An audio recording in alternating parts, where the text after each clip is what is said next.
एक व्यक्ति लंबी यात्रा पर जा रहा था। उसने अपने एक मित्र से कहा कि तुम मेरे साथ चलोगे। उसने कहा कि मैं तुम्हारा साथ नहीं दे सकता। जिसके साथ मैं सदा रहता था उसने साफ इनकार कर दिया।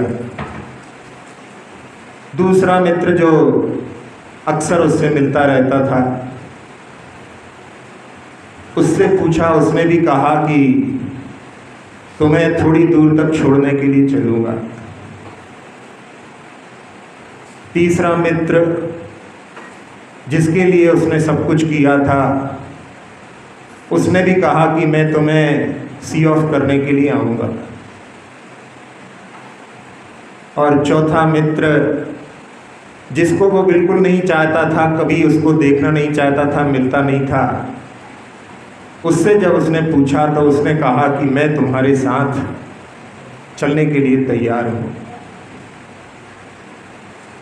रूपक है जहाँ पहला मित्र शरीर है जो हमेशा साथ में रहता है, लेकिन जब परलोक की यात्रा करते हैं तो यहीं छूट जाता है।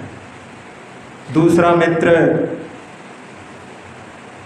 परिजन है जो हमेशा साथ में रहते हैं, जिनके लिए जीव जो है सब कुछ करता है, वो भी जो है उसके साथ में जाने में असमर्थ हैं।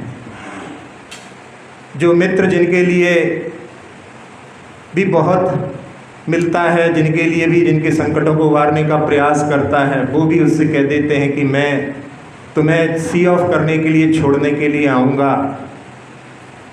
और चौथा मित्र है धर्म, जिसको बिरले ही जो हैं पसंद करते हैं, नहीं तो बहुत सारे लोग तो जिसके लिए बिल्कुल समय नहीं देते, लेकिन वो ही साथ में जाता है। जहाँ अपने दिन भर में अपने कार्यों को देखें तो जहाँ मनुष्यों के लिए बतलाया है कि 3 पुरुषार्थ घर में रह करके करता है, धर्म, अर्थ और काम। धर्म पुरुषार्थ के बाद नाम दिया है अर्थ पुरुषार्थ का, यानी अर्थ पुरुषार्थ भी अपन जो धन अर्जन करते हैं उसमें अपना वो धन का अर्जन भी धर्म पूर्वक हो, न्याय नीति पूर्वक हो, और उसका भोग जो करते हैं वो काम पुरुषार्थ के अंतर्गत आता है। चौथा पुरुषार्थ जो मोक्ष पुरुषार्थ होता है, उसके लिए घर का त्याग करना पड़ता है, यानी जो गृह त्यागी हैं वो मोक्ष पुरुषार्थ के लिए प्रयत्नशील हैं। तो 3 पुरुषार्थ आपके पास में हैं, और तीनों में जहाँ यदि अपन देखें तो 24 घंटे में 8-8 घंटे अपने लिए, तीनों के लिए बराबर यदि अपन दृष्टि रखें तो 8-8 घंटे अपने को तीनों को देना चाहिए।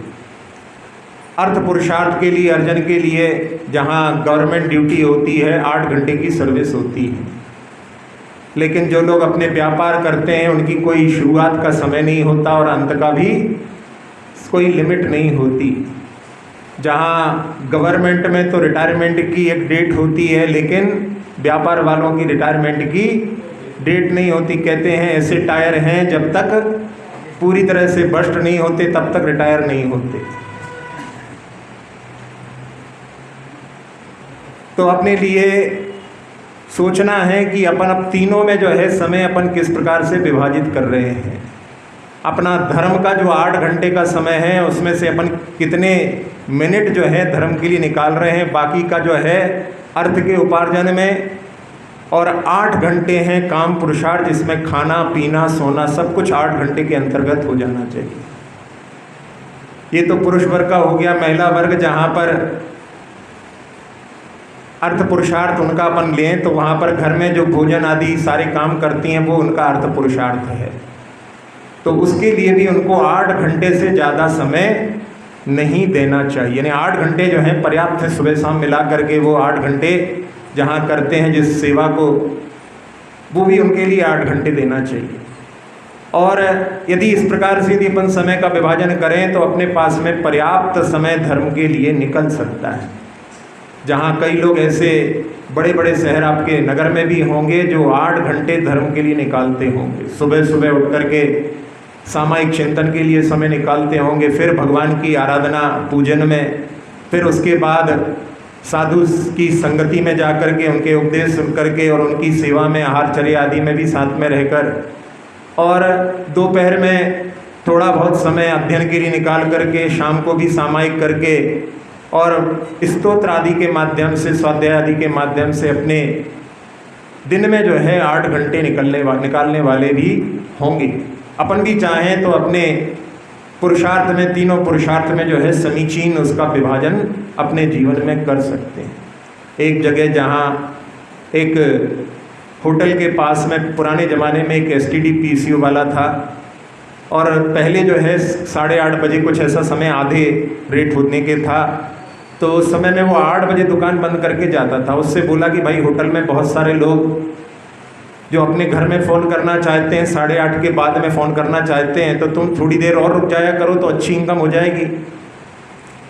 तो उस व्यक्ति ने कहा कि मैं 8 घंटे अपनी दुकान खोलता हूँ, उसमें इतना पर्याप्त मुझे मिल जाता है कि वो मेरे जीवन को चलाने के लिए पर्याप्त है। मुझे और जो है एक्स्ट्रा टाइम देने की ज़रूरत नहीं है, क्योंकि मेरे साथ में परिवार भी है, उसको भी समय देना है, और मेरा अपना भी इंडिविजुअल जीवन है, मुझे उसके लिए भी समय देना है। तो जहाँ व्यक्ति विचार करता है, जहाँ जिसने इन 3 पुरुषार्थ के विभाजन की बात नहीं सुनी है, लेकिन फिर भी वो अपने जीवन में कुछ पुरुषार्थ करने के लिए, जो समीचीन पुरुषार्थ जो अपने साथ में जाने वाला है, उसके लिए पुरुषार्थ करता है। बहुत सारे लोग सोचते हैं कि अभी तो धन कमाने की उम्र है, बाद में फिर अपन धर्म करेंगे, लेकिन कई बार ऐसी स्थितियां बनती हैं। अभी कुछ दिनों पहले एक खबर आई थी कि जिसमें पत्नी की तबीयत ठीक नहीं थी, तो पति ने सोचा कि अब रिटायरमेंट ले लेते हैं, VRS ले लेते हैं, 2-4 साल उसकी थोड़े साथ में रहेंगे, बिल्कुल टाइम ही नहीं दे पाए हैं। और जिस दिन वहाँ पर उसकी फेयरवेल पार्टी चल रही थी, उसी के बीच में जो है पत्नी को हार्ट अटैक आ गया। ज़्यादा खुशी में उसके जो है प्राण छूट गए। जहाँ व्यक्ति सोच रहा था कि अब हम रिटायरमेंट लेकर के अपने वृद्ध माता पिता की सेवा करेंगे, लेकिन सुना है आपने कि वो जो एरोप्लेन के एक्सीडेंट में मरण को प्राप्त हो गए। तो व्यक्ति जब समय रहता है, उस समय में यदि समय का सदुपयोग कर लेता है तो ठीक है, लेकिन आगे भविष्य में सोचे तो भविष्य का कोई भरोसा नहीं होता। इसलिए अपने लिए समय के बारे में भी जो है विचार करना चाहिए, नहीं तो बहुत सारा समय तो अपना ऐसा जो है बिना होशो हवास निकलता रहता है, और जब होश आता है तब तक हाथ में कुछ भी नहीं रहता। एक व्यक्ति जो कि एक सुंदर कन्या पर मोहित हो गया था, उसने कहा कि मैं इससे वर्ण करना चाहता हूँ। तो उसको वहाँ पर जो लड़की का पिता था, उसने कहा कि हमारे पास में 3 बैल हैं, उन बैलों में जहाँ आपके सामने एक एक को छोड़ेंगे, उसकी पूंछ आप पकड़ लोगे तो आपका जो है कन्या से वरण हो जाएगा। पहला बैल छोड़ा, वो बिल्कुल एकदम तेज गति से भागने वाला था। उसने सोचा कि इसके पास भी चले गए तो घायल हो जाएंगे, इसको जाने दो, दूध को देखेंगे। जब दूसरा आया तो उसके बड़े बड़े सींग और नथुने उसके फूल रहे थे। उसकी भी जो चाल देख करके उनको समझ में आया कि इसके पास भी जाना खतरनाक है। सोचा अब तीसरा बैल आ रहा है, इसकी जो है पूंछ पकड़ लूँगा। देखा वो बिल्कुल धीरे धीरे बिल्कुल शांत गति से आ रहा है, कहले ये तो मेरे बस में आ ही जाएगा। लेकिन जब वो बगल से निकला तो देख करके चौंक गए, क्योंकि उसकी पूंछ नहीं थी। वो बुढ़ापा है, उसमें कुछ भी करने लायक व्यक्ति नहीं रह जाता।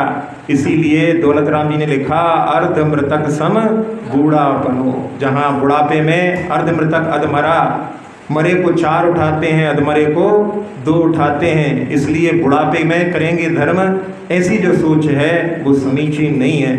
इसलिए अपने अपने जो समय का विभाजन करने के लिए आज ही अपने को विचार करके और उसमें समय देने का पुरुषार्थ करना चाहिए। इतना ही पर्याप्त समझते हैं। अब जा वाणी के ज्ञान दे सूझे लोका लोक, सो वाणी मस्तक धरो सदा देत हूँ ठोक। हे जिन वाणी भारती तोहे जपो दिन रहन, जो तेरी शरणा गए सो पावे सुख चैन। देव भजो अरहंत को गुरु सेवा निर्ग्रहण, दया धर्म पालो सदा यही मोक्ष का फल।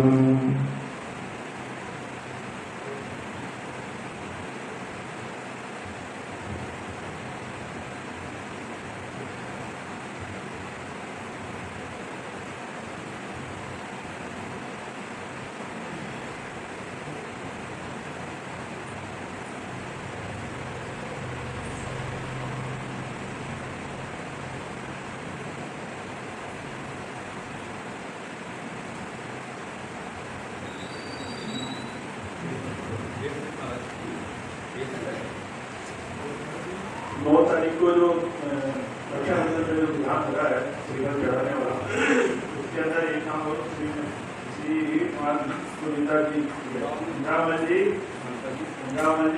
कर दिया बंद, निकाल दो ना और क्या।